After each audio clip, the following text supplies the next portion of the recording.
The first time I saw the cabin, I thought it looked too perfect. A single structure, deep in the Appalachian Mountains, surrounded by nothing but endless trees and silence. That's exactly what I needed. The realtor handed me the keys with an odd look. "You're staying alone?" she asked. I nodded. She hesitated. Then, she simply said, "Lock your doors at night." And she left. I didn't think much of it at the time. Inside, the cabin smelled like old wood and pine. A fireplace stood in the corner, already stacked with logs. A single rocking chair faced the window. Everything seemed untouched, like no one had lived here in years.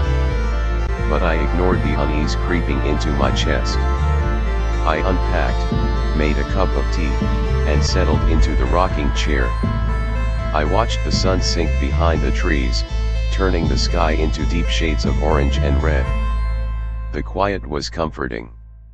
At first. Eventually, I climbed into bed, my body exhausted from the long drive.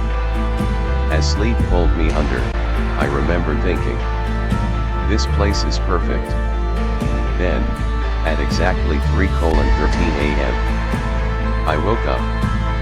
Not because of a nightmare, not because of a noise, but because I felt something watching me. I stared at the ceiling. The room was pitch black. I listened. Nothing. No wind.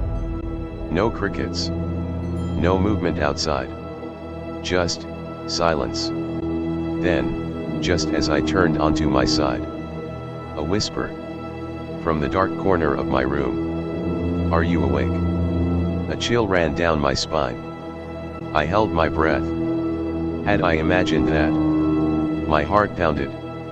I reached for my phone. No signal. I turned on the lamp. The light flickered weakly. The room was empty. I sat up in bed, rubbing my face. It had to be my imagination. I was alone. I was sure of it. But then, I noticed something.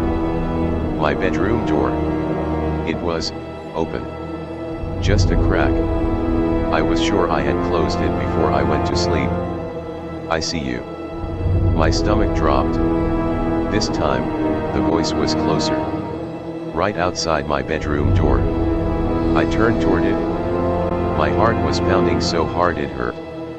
The door creaked open. Just an inch. Then, silence. I forced myself to move. I climbed out of bed slowly, stepping onto the cold wooden floor. My hands trembled as I reached for the door. I took a deep breath and swung it open. Nothing.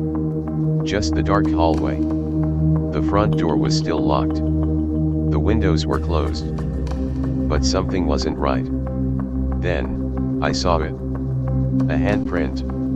On the glass of my bedroom window. Not on the outside. On the inside. My throat tightened. No, that wasn't there before. I backed away, heart hammering. Then thump. A single footstep, coming from the hallway. I spun around. The mirror in the hallway had writing on it. Words, written in something dark. "You should have never come here." I stumbled backward. My chest tightened. The air felt heavy, suffocating. My legs moved before my brain caught up. I grabbed my keys and ran for the door. I needed to get out. I reached for the lock. And the lights cut off. Darkness swallowed the cabin. I couldn't see anything. But I heard it. "Come outside." No, I wasn't going outside. I turned back toward my room. And then I saw it. A shape. Tall. Too tall. Standing at the end of the hallway. Its limbs were stretched like twisted tree roots. Its face. It had no face. Just a wide, empty mouth. I tried to scream, but no sound came out. The thing took a slow step forward. I bolted. I flung the door open and ran into the trees. The freezing air burned my lungs. But the forest was wrong. There was no wind. No sound. The ground felt like it wasn't real. Then, the whispers. Hundreds of them. Surrounding me. You can't leave. I turned. And it was there. Closer.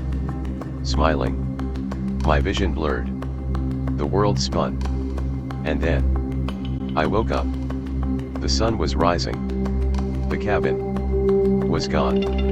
As if it had never been there. And yet, every night, at exactly 3:13 a.m., I still hear it. Are you awake?